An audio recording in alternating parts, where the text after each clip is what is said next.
Warning, the following 8-bit mid-month adventure flick is for mature as well as immature audiences as well. Viewer discretions have been advised. The following footage takes place approximately 15 minutes after this week's Tuesday night special. Wow. 600 episodes in the books, boys and girls. I couldn't have done it without you guys. It's been absolutely awesome. Can't believe that we made it. I mean, I said it before during the show. I still can't believe we made it to 600 episodes with this show. But at the same time, for a show that a lot of you guys believed in and kept going for this long, I really do appreciate it. It's been absolutely awesome. So now that we hit 600 episodes, you do know that next week we're going to Midnight Special, right? Yeah. And no, I didn't forget about Under the Radar. I didn't forget about any other shows that's going to take place this weekend. But at the same time, we're going to have to get another suit, aren't we? Yeah. And what about the blue lighting? Oh, that's going to be there for the show? All right, we got it. We got it. And what about the confetti? Wait a minute. Dan the Weatherman Stu left before cleaning this crap up. Oh, my God. That means we're going to have to clean it up, aren't we? Wait, where you guys going? Where you going? Hey, come back. Come back. It's supposed to be a team effort. Oh, well. Might as well get the broom out. Let's get this over with. Wait upon a Swanee River. Someone switch the feed.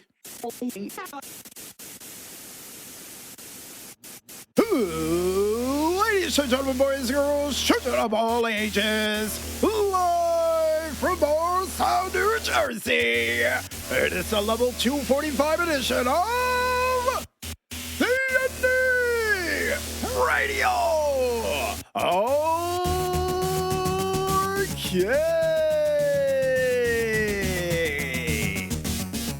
And now here's your host, a man who knows how we feel whenever he decides to leave the studio early before cleaning things up around here, DJ Smokey. Hey, what do you mean I leave early? I'm the last one to leave the studio and even turn the lights out. What are you talking about?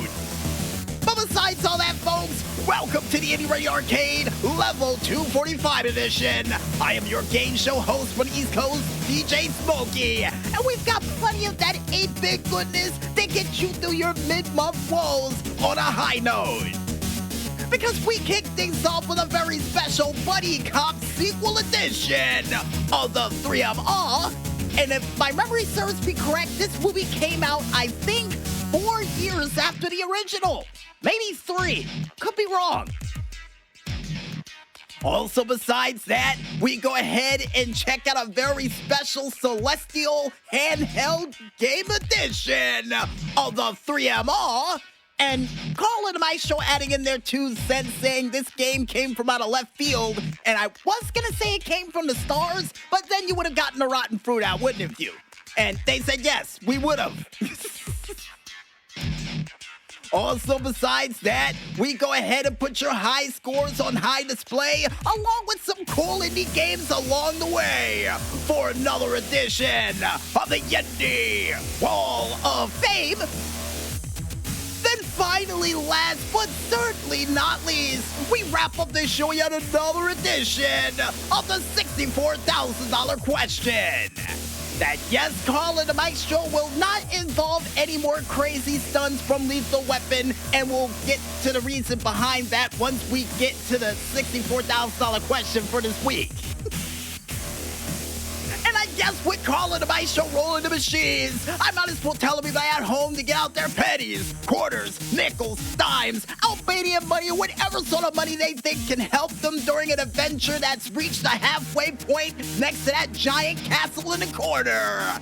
Cause it's time for us to play a very special 8-bit mid-month adventure style edition of the Indy Radio Arcade.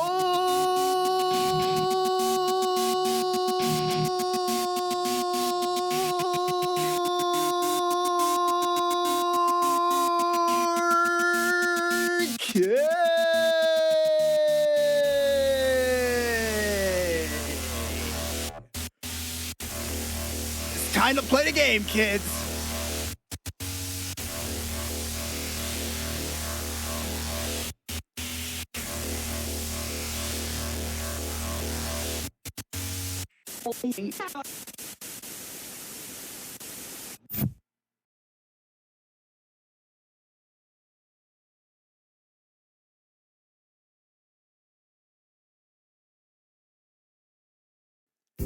All right, all of you moviegoers out there, welcome back to the Indy Radio Arcade.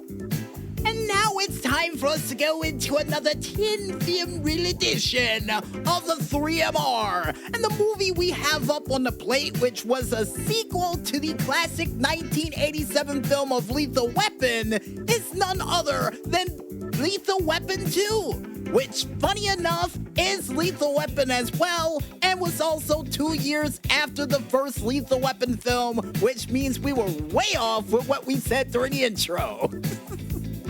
I mean, Carl and the Maestro laughing about that Lethal Weapon 2 line that we said, and about the fact that we were off by 2 years. Yeah, well, you know, I would have said too bad, but I guess the two jokes have ran their course. And the meat and potatoes of this said film would see Murtaugh and Riggs once again teaming up after a drug bust gone wrong that would eventually lead to their lives being at risk due to the thing they found during the said drug bust, which happened to be gold. And that's the best meat and potatoes we could give for this said film. And with those meat and potatoes out of the way, folks, what did I love about this said film? Well, for one, the list of actors that was featured during it that we'll mention in just a minute, but also because of all the cool stunts that was featured during this said film as well, too. And yeah, also the fact that this is a 80s classic, technically a 90s classic according to Carl and the Maestro, but either way you look at it, a classic nonetheless. And the list of actors that were featured during this said sequel of a film would see none other than Mel Gibson. Yep, Mel Gibson, once again in this film, playing the role of Martin Riggs, but would also play the role of none other than, and Carl and Maestro drumroll please, Jerry Fletcher in Conspiracy Theory, Tom Mullen in Ransom in 96, as well as 97 playing in Conspiracy Theory, as well as being a part of several other Lethal Weapon films that we may have mentioned in the future, but as well as playing none other than Bill Long in Father Stu, Olsen in Agent Game, Stark in Panama, as well as being a part of the movie Dangerous as Dr. Elderwood in 2021, and even being featured a part of not only, and get this, this was something we had to find out about, he was John Smith in the 95 film of Pocahontas, as well as playing William Wallace in Braveheart 95, and even being a part of the movie Casper in 95 as himself. What a hell of a year for Mel Gibson! And next up, before I forget, and I know we're going to mention this again in the near future, he would also be featured during the Mad Max series as well, too. Then you have, after that, none other than Danny Glover. And Danny Glover, during this film, would play Roger Murtaugh in all 4 separate Lethal Weapon films, as well as playing none other than Gloves, a part of crime boss Rockaway City back in 2023, and would also be responsible for playing Mark Walker, a part of the drummer back in 2020, and would play Milo, a part of Jumanji The Next Level in 2019, Mr. Rose in Strive back in 2019, Hank Thompson in The Dead Don't Die that I do believe featured Bill Murray in that said film in 2019, and would also be a part of the 4th Death Race film of Beyond Anarchy as Baltimore Bob. And if I remember correctly, I think that was the same film that featured Danny Trejo. And speaking of Danny Trejo, he would team up with him again, that's if he was a part of that said film of Death Race 4, but would team up with him in the sequel to Badasses on the Bayou. Yeah. awesome film that we will talk about in the near future as well. Next up after him, you would have none other than Joe Pesci, who would make his debut during this said film, who would play the role of Leo Getz during this said film, but would also be responsible for playing Tommy DeVito, a part of the instant classic film of Goodfellas, and as well as playing Joey in 1980, a part of Raging Bull, Vinny Gambini, a part of the 92 film of My Cousin Vinny, Russell Bufalino, a part of the 2019 film of The Irishman, and would also be responsible for playing the role of, apparently according to Carla the Maestro, one of the Wet Bandits, a part of 2 separate Home Alone films, and would even be a part of the film of Casino as Nicky Santorno in 95. So, before I forget, was also Tommy in 8 Heads in the Duffel Bag, and luckily for me, I was able to see that film on Comedy Central, as well as the film of Gone Fishing that he was Joe Waters a part of. And according to Carl and Maestro, to include the last but not least film, since he has a giant list of films that he was a part of, he was also a part of the said Michael Jackson music video film of Moonwalker as Mr. Big in 1988. Yeah, just to name a few things this guy was a part of. Then you had none other than Joss Ackerlund, the late great John Askerlin, who was a part of this film, who would play Arjun Rudd, a part of Lethal Weapon 2 in 1989, but was also none other than the Nomolos, a part of the film of Bill and Ted's Bogus Journey, would even play Andre, a part of the film of The Hunt for Red October back in 1990, and would even play the Black Rabbit, a part of Watership Down back in 1978. Didn't know they made a movie out of that. I always remembered the book that I never read for some reason.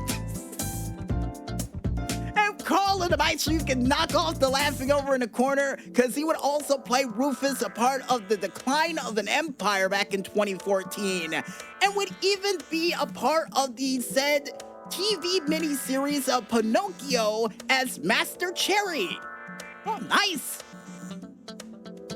Then after him, you have none other than the late great Derek O'Connor, who was featured a part of this film as Peter Vorstedt, hoping we said that name right, back in 1989, but was also Captain Etheron, a part of Deep Rising back in 1998, Father Everett, a part of Daredevil back in 2003, Dowser, a part of the movie Brazil back in 1985, and would even be a part of The Man from Reno as Stephen Luft back in 2014.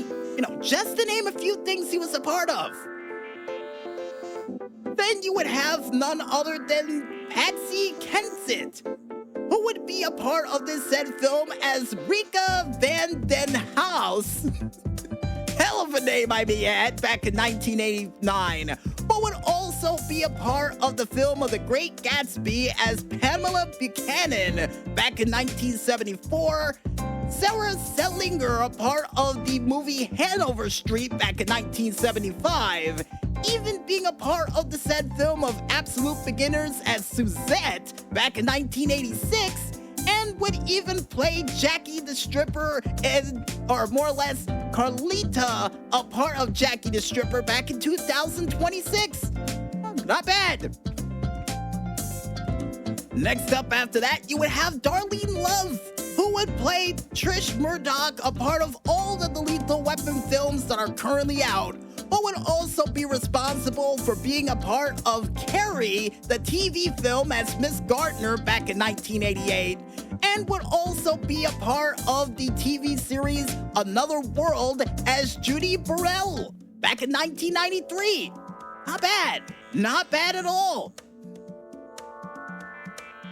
Next up after her, you would have Tracy Wolf. Nice name, by the way. Who would play the role of Rain Murtaugh, a part of this said film, but would also be a part of Law & Order SVU for one episode as Beverly Morrison, Ellie, a part of Blue Bloods for one episode back in 2022, and would would even play a journalist, and she said back in 2022, a lot of things in 2022 for this girl, but would also be a part of one of my favorite cop shows of all time, In the Heat of the Night, for one episode back in 1989 as Nicole. Next up after that, you would have the late great Steve Kahn, a part of this said film, who would play Captain Murphy for all of the Lethal Weapon films, but would also be a restaurant owner during the film of 16 Blocks, would even play Captain Healy, a part of Demolition Man back in 1993, as well as playing Baker, a part of Timeline back in 2003, and was a part of Out Cold as a powder room bartender. What the heck is a powder room bartender? Well, either way, he was that role in 2001, as well as being a part of the film of Maverick as a dealer back in 94. Oh, and before I forget, was also featured a part of 2 episodes of Tales from the Crypt as William and a father as well. Then you had none other than, and Carl and Maestro said this may have to be the last one we mention, none other than Mark Ralston, who would play Boggs Diamond, a part of The Shawshank Redemption, Della Hunt, a part of The Departed, Private Drake in the movie Aliens, as well as playing Agent Russ, a part of Rush Hour back in 98, but would also be responsible for being a part of Bosch Legacy for 7 episodes as Lieutenant Dom Thorne, and was also given the honor of playing Jim Gordon, Deathstroke, and Douglas Sezes Jr., or Sr., according to Colin the Maestro, in Batman Arkham Shadow. Never heard of it. And before I could possibly forget, he would also play Portal 63, a part of Star Trek Resurgent, and would even be a part of the Star Wars Tales of the Jedi as Senator Dagonet for 1 episode. But before I could possibly forget, and thank you for reminding me, Carl and the Maestro, during this role, he would play the role of Hans, a part of this said TV show or film that was turned into a TV show in later years. Now, one, or should I say, several of my favorite scenes during this said film, but the first one I would have to mention that was my favorite is when they first met Leo Getz, that led to a plunge out of a 7-story window by Leo and by Riggs and the bad guy that tried to take him out. Second scene that was my favorite was the bomb toilet scene that was featured during this said film. And the final fight scene that was a part of this said film was one of my favorites because of 2 reasons. One, the fact that it was on a said giant oversized boat and a cargo container took out one of the bad guys. But the fact that the original version of the film actually, and a little bit of a spoiler alert ahead of time, would see Martin Riggs die in the original cut of the film, but seeing the fact that they wanted a sequel to the film and the test audience really did love the other ending, Martin would survive at the end of the film, but they would still put the song Knocking on Heaven's Door at the end credits of the said film regardless, which was always a cool thing that I was able to find out thanks to AMC and their behind-the-scenes footage that they would have on the bottom right-hand side of the screen, which was pretty cool for them to do. And seeing the fact that the second installment of the Lethal Weapon series would have a budget of well over $30 million, but would ultimately make that back and then some at the box office with a handsome amount of $227.3 million. And with this film releasing as of July 7th of 1989, and seeing the fact that we don't know how to review films along the lines of Siskel and Ebert or any of those other famous film reviewers out there that you know of, we say this. If you guys want to go ahead and check out a film that features the buddy cop dynamic once again coming back for a sequel after the first film made well over almost 10 times the amount of its said budget and brought smiles to people's faces, so much so that they had to make a sequel in less than 2 years' time that definitely kicked as much bad guy butt as it did in the first one, and even included the legend himself, Joe Pesci, to be a part of that said cop-like dynamic that will ultimately stand the test of time no matter which way you look at it. Then I recommend you go out there and watch that flick. And trust me, folks, one hell of a way to spend an afternoon just watching films. If I do say so myself. And I guess with that said, I think it's time for us to head back into that music once again. And when we return, we'll be back with more of the Indy Radio Arcade right after a word from our sponsors. So don't run out of quarters just yet, folks, and stay tuned.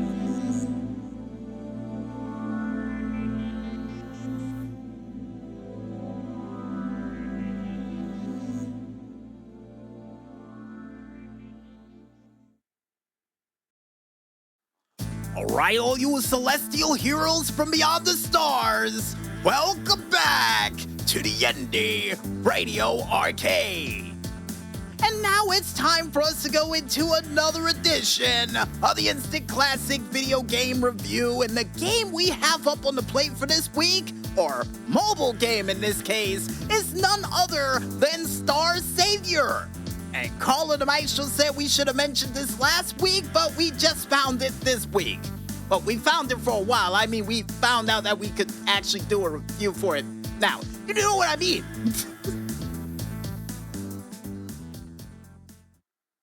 But besides that bit of confusion, the meat and potatoes for this set game features you as the captain, aka insert name here, where you are in charge of the group of the NOA as you would try to prevent the world ending from the void-born threat.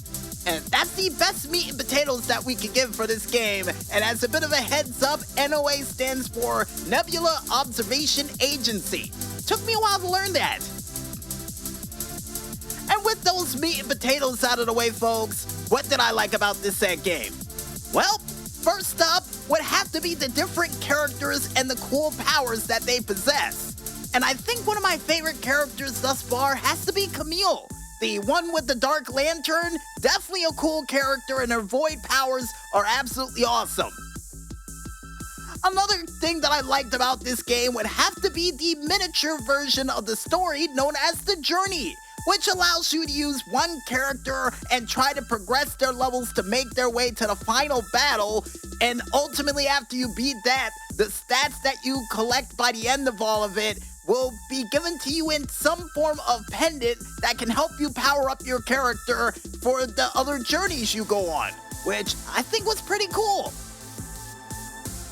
Another thing that I loved about this game would have to be the fact that for each one of the side missions that you can complete, you can actually do a quick sweep mode to collect items and different forms of materials that you need to level up your characters in the quickest way known possible.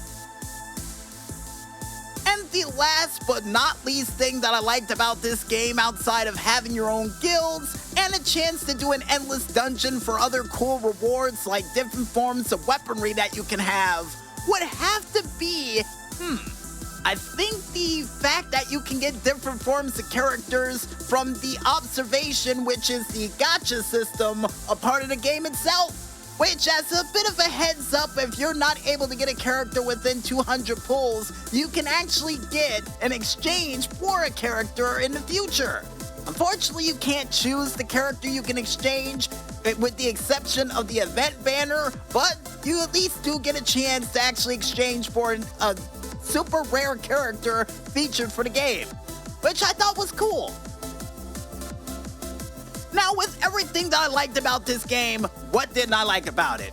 Well, for starters, outside of, and depending on if you play this on a phone or not, the different graphical glitches that can and will happen during this game while you're playing it. And also not to mention the battery consumption that it will cause for your phones if you play it on the mobile phone. And the last but not least thing that I didn't like about this game would have to be the fact that, I guess the fact that you can't level up from each battle that you do on the field with your said characters. Now, what I mean by that, folks, is, you do get materials for the characters in the game, I get it. But at the same time, a chance for your character not to level up unless you get the material for the EXP that you can use for your character is kind of sad. I really wish I could level up my character for each battle I would do, but at that point, according to Carl and the Maestro, you would be at least level 135. Yes, I would be. But the system that they have in place for that, which I'm not a fan of as well, is the fact that you gotta wait upwards of 24 hours to get materials to actually level up your characters for them to make it to the next level. And yes, I understand waiting 24 hours is a long time, or not a long time to some, but at the same time, the fact that you can't level up the characters via the quest is really a bummer. And with everything that I liked and didn't like about this game, what do I think they could do to improve upon it? Well, outside of a chance for you to at least earn level up materials from each one of the main story quests that you could do, or at least from the journey that you go upon, maybe a chance for them to have a computer version or a PC version of the game included as well too, and according to Carl and Maestro, currently available as we speak. Well, at least that's one thing we can check off the list that we can't have, but can currently have right now as we speak. And seeing the fact that we don't know how to review games along the lines of gold stars, coins, letters, or bricks, we review games in only two ways around here. Will there be a video game story in the near future for this game? And do we recommend this game for you, the interstellar celestial RPG adventure having fans at home? Well, to answer that first question, why yes. Yes, there will be a video game story in the near future, and according to Carl and the Maestro, either for the summer of RPG, i.e. the month that we're currently in, or the high possibility just before the end of the year around the month of AC December. Yeah, a big stretch of a what if, but let's just say it does involve the Dark Lantern Girl and her crazy powers that she had that helped me during several of the quests that we were on. So yeah, there will be a video game story in the near future, but it depends on if it's happening now or within the next 4 months. And do I recommend this game for you, the Celestial Adventure Starfighting fans at home? Well, if you want to play a game that allows you to be a commander or captain of the stars of other characters from other worlds to help them throughout their journey as you try to find a journey ending of your own, with the help of somebody with a cool-looking telescope that can help guide you through the stars, then I recommend you go out there and cop that disc. Or get that download, because it's currently available right now as we speak.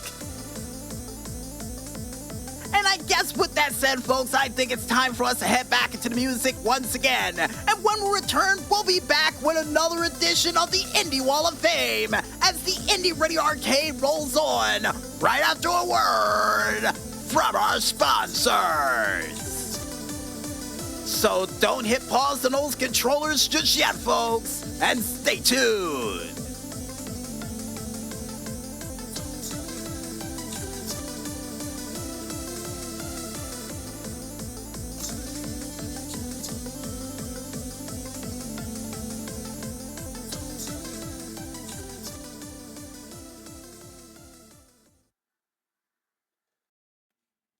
Right, all you kings and queens and leaderboards out there, welcome back to the Indy Radio Arcade.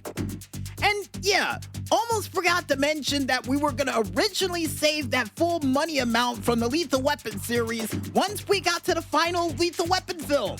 And according to Carl and the Maestro, you might as well crack that shell open now and mention the money amounts along the way and go with the accumulation by the time we hit the fourth film. All right, we'll do that instead. And yeah, in the near future, we may be reviewing more mobile gacha games down the line, which I got a feeling the one that I got up next might involve an RV. Who knows? But But besides RV adventures, and speaking of things during this month of adventure, I think it's time for us to put your high scores on high display along with some indie games along the way for another edition of the Indy Wall of Fame. And the first game that we have up comes from the said developers page of Elitimo Games with their said game of Skyfab, which for some strange reason reminds me of Minecraft if it took place in space.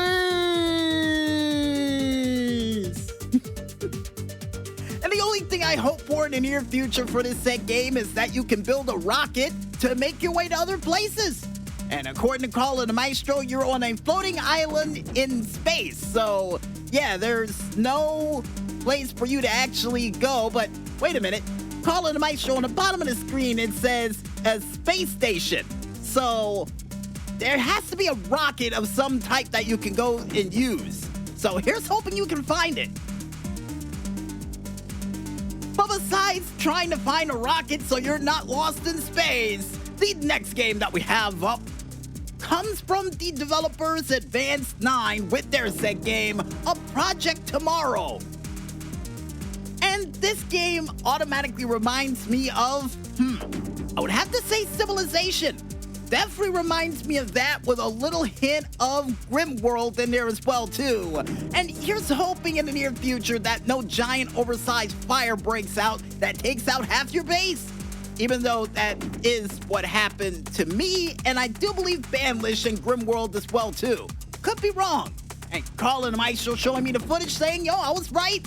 Okay, well, here's hoping for fire extinguishers of any kind. But besides a giant oversized fire we like to avoid in any way, shape, or form, the next game that we have up comes from the developers Akuma no Tibuska with their said game of Megaris. And this game reminds me of the world's biggest Tetris game. My goodness, look at the size of that Tetris board. Wow. But yeah, this just reminds me of a giant game of Tetris, and the only thing I hope for in the near future for this game is a chance for you to play with your friends in this game.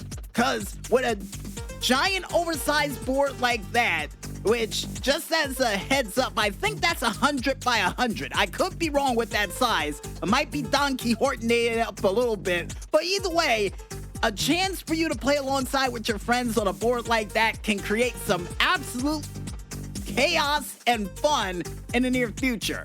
I would love to be a part of it. And the next game that we have up, besides high-stakes games of giant oversized Tetris blocks, and speaking of high stakes, comes from the developers Pinch Games with their said game of Casino Legends. And this game automatically reminds me of, I would have to say GoldenEye, The World Is Not Enough.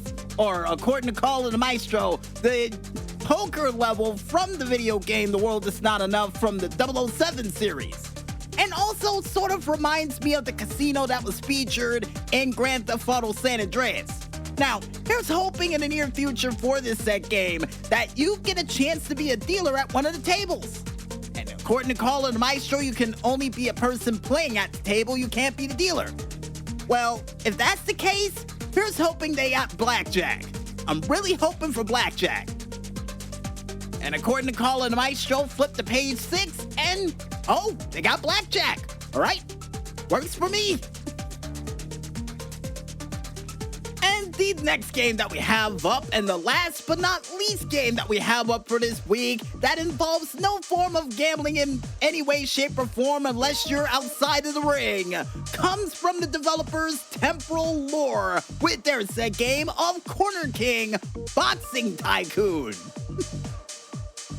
And this game reminds me of, I guess, a more serious version of Knockout Kings with the training simulator that they have. Now, here's hoping in the near future, and Colin Maestro said you can pick anywhere around the world where you could have your gym, but also a chance for you to train multiple boxers to see if you can unlock their potential. And according to Colin Maestro, yeah, you can. But at the same time, if one of your boxers happens to lose too many fights, the credibility of your gym will go down. Well, that's natural. I'm just hoping to find that diamond in the rough, the one that can knock out people in under 3 minutes and go on to become a legend in the business. And according to Colin Maestro, that can happen as long as they don't get injured. All right? But besides potentially giving a boxer brain damage after the first 15 to 19 fights that would be featured for it, we now head on over towards the high scores for this week. And the high score we have up from the Twin Galaxies comes from Luca GMD with their said high score of 10. Apparently, according to Colin Maestro, it's 10.1/30th of a second from the video game of NES Famicom Disc Track Field. And did it in the 110-meter hurdles. Not bad. The next high score that we have up after that comes from none other than Matthew Felix with their said high score of 10.630, a part of the Nintendo Switch game of the Nintendo Switch Nintendo World Championships NES Edition with the fastest time from Kid Icarus Eggplant Harm. Never heard of it. Next high score that we have up after that comes from Wilster with their said high score of 1 minute, 18.813 from the video game of Mario Kart 8 Deluxe, a part of the N64 level of Toad's Turnpike. Didn't know they included that in the game, but that's pretty cool that they brought back a couple of the classic levels. How much you would have bet they did not bring back the classic version of Rainbow Road due to the fact that broke up more friendships than natural? Anyway, next high score that we have up comes from none other than Wilster once again with their said high score of 11.10 seconds, a part of the Nintendo World Championship game of the Kid Icarus Eggplant Harm. Nice. Next high score that we have up after that comes from Don Atreides with their said high score of 15.54 seconds on the nose from the video game of Gravity-Enabled Time or Shinzen Show 24x12 Gravity-Enabled Time for the PC. Never heard of it. Anyway, next high score that we have up after that comes from none other than TK 2014 with their said high score of 143.84 seconds from the video game of Flat Out from the Figure of 8 2 from the PC. Nice. Next high score after that comes from none other than Decidius with their said high score of 37.91 from the PlayStation 4 game of Call of the Wild Angler with their heaviest fish, the lake trout. That's one heavy fish. Next high score that we have up after that comes from TK 2014 with their said high score of 2,710,840, a part of the PC game of Metal Slug X. Next high score after that comes from none other than Alan Thies with their said high score of 382.89 feet for their furthest jump distance, a part of the game of Crazy Taxi for the PS2. Next high score after that comes from Swaggers.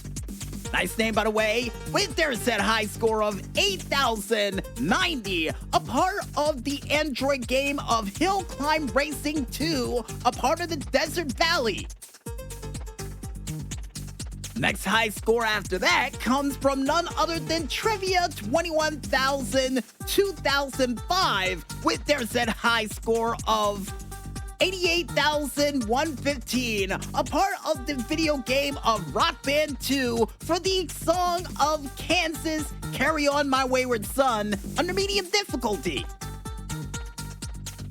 Next high score after that comes from none other than Star Soldier 1. Long time no see, man.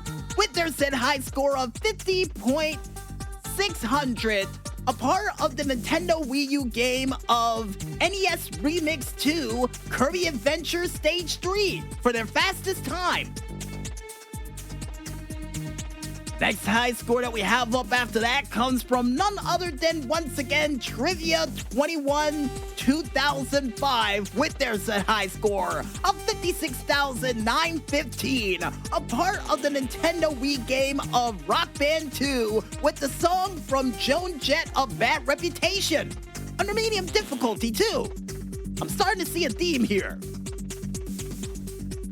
Anyway, next high score we have up after that comes from Rogo with their set high score of 4,139,900, a part of the Nintendo Switch game of Ultimate Street Fighter, The Final Challengers. Not bad. And the last but not least high score that we have up for this mid-month week comes from none other than Trivia 21 2005 with their set high score of 68,147, a part of the Nintendo Wii game of Rock Band 2 and the Journey song of Any Way You Want It, That's the Way You Need It, Any Way You Want It. I know Carl and the Maestro, but I hear that on the radio so often, it's now infused with my brain. But besides that little bit of an update from classic rock channels we've listened to in the past, if you guys and gals out there want to go ahead and check out any other cool high scores that are still trying to make their way through that Twin Galaxy Twitterverse from beyond these very stars and on their website, then you can go ahead and head on over to the website and Twitter page of one man only known as Twin Galaxies to check it out for yourselves. Oh, and at the same time, a chance for you to even get cool prizes for your high scores and even have a mention on this microphone, which is always a fair trade. And the high score for this month of adventure still stands with Mike Stroka on the top of that mountain with a high score of 2,199,845,090, a part of the Pinball FX game of Theater of Magic under classic difficulty. Nice! And if you also want to go ahead and check out any other cool games that are still coming through the Steam Machine via the cargo ship, cargo plane, or even subterranean train that is currently rumbling beneath your toes, then you can go ahead and head on over to the store.steampower page of one man only known as store.steampower.com and click ever so lightly on that upcoming button while trying to go through a mysterious cave to find that indie button to hopefully side quest into a cool game and not a giant orc nest that Carl and the Maestro kept screaming that was in there when we went inside that cave. But I saw no orcs.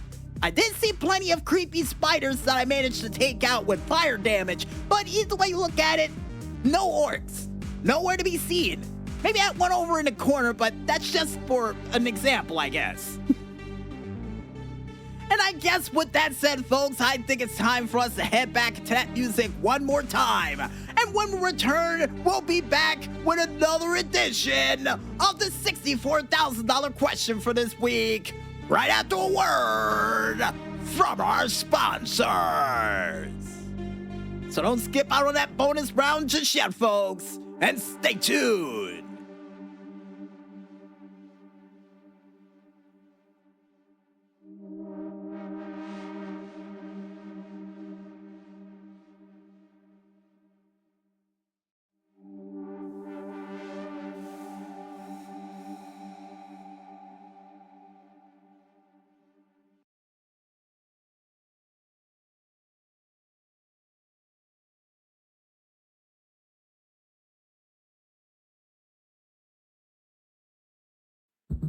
Right, all you schoolhouse rockers out there, welcome back to the Indy Radio Arcade.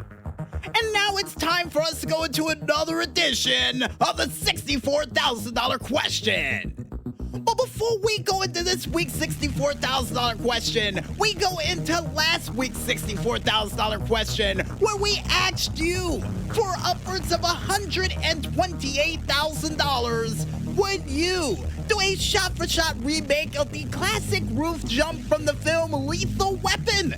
And if you're lucky enough to get Mel Gibson to join in for the challenge, hence the reason for the double amount of money, and it had to happen before 2:44 in the afternoon, because Carl and the Maestro didn't specify, we decided to add the extras.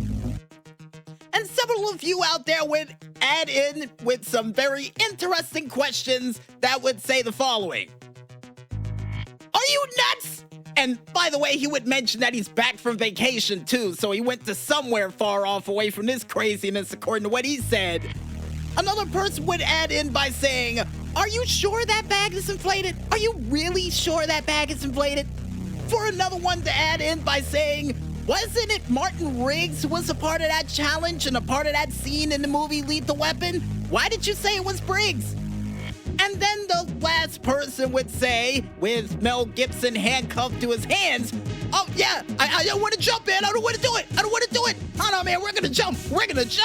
And would jump right off the building onto the bag that was inflated, but at the same time would have, what was that, Carl and the Maestro, a stage light fall on him? Yeah, apparently, according to Carl and the Maestro, a stage light hit the guy in the shoulder and nearly took him out. But luckily for him, he was wearing padding, so it was all fine. So to that last guy, congratulations. You go home with well over $128,000. Don't sue us. That light wasn't on us. I don't know where it came from. And what was the light doing on a giant building like that? Apparently, according to Carl and the Maestro, they did it on a closed Hollywood set. What connections does that guy have that he needs $128,000 to jump off a roof? Oh, apparently it was to pay rent in Las Vegas. Got it. And to the other questions, no, I am not nuts. That was under a safe, controlled movie set, so it's fine. Yes, the bag was inflated for the 9,000th time, sounding like Carl and Maestro. And of course, to the other guy after that, my bad, I completely forgot the name of the people. I always hear that it was Briggs instead of the other guy, or Murtaugh instead of the other guy. So, yeah, that was on us. But to correct my mistake and seeing the fact that Carl and the Maestro said several of the challenges we had planned for the second Lethal Weapon movie was not going to be possible, including the toilet seat bomb scene that we were going to have for the original challenge, because they're afraid that I'm going to get somebody killed. We decided to go with a backup challenge, which goes as follows. Excuse me.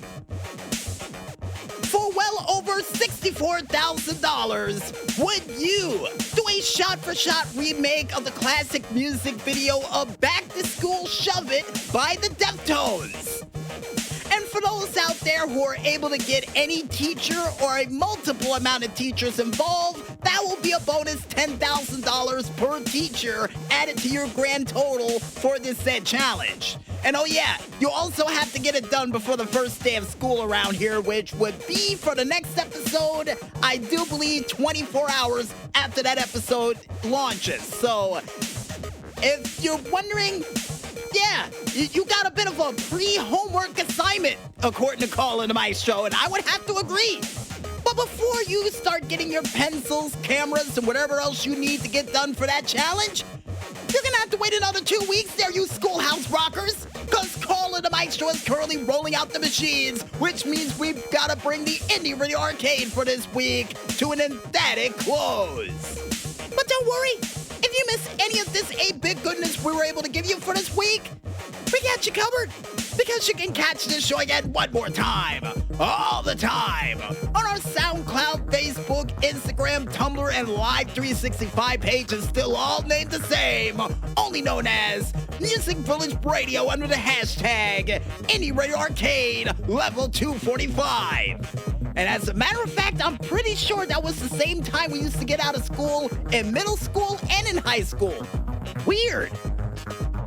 But besides that, folks, if you guys and gals out there want to figure out all the crazy and zany things we still got prepared for this month of adventure, aka your summer of RPG, like a time where we get out of school, but at the same time, a time where you gotta complete that challenge by, according to Carl and the Maestro, that is, then you can go ahead and check it out on our YouTube, Discord, and Twitter pages, still all named the same, only known as ZOO Agent 0012. And before we head out for the night, we would like to thank, as always, you the game show contestants out there for listening in to a very special 8-bit mid-month adventure edition of the Indy Radio Arcade.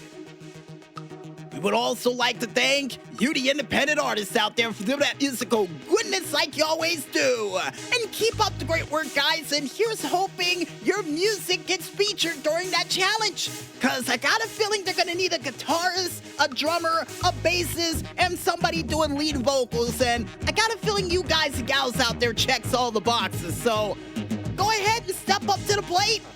And why? Because we believe you guys. That's why. That's why! And finally, last but not least, we would like to thank you, the independent gamers out there, for delivering all those sweet, sweet video game hits, clips, and high scores that we had a chance to mention during this week's show. And like always, guys, keep them coming, because you never know what show might be coming around the corner next. Hint, hint. Hint, hint. And I guess with the creepy janitor giving us that look to vamoose, but at the same time holding on to a skateboard, a number 2 pencil, and a cap that's held backwards so he can participate in that challenge. For what reason, I don't know. I'm DJ Smokey on behalf of Carl and the Maestro saying, when there's smoke, there's fire. And we would like to thank you for playing a very special mid-month 8-bit adventure edition of the Indy Radio Arcade.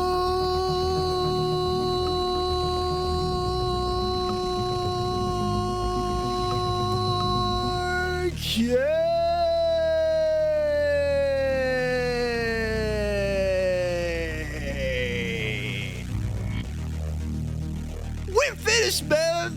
We're done. Game over, man. Game over. And good night, everybody.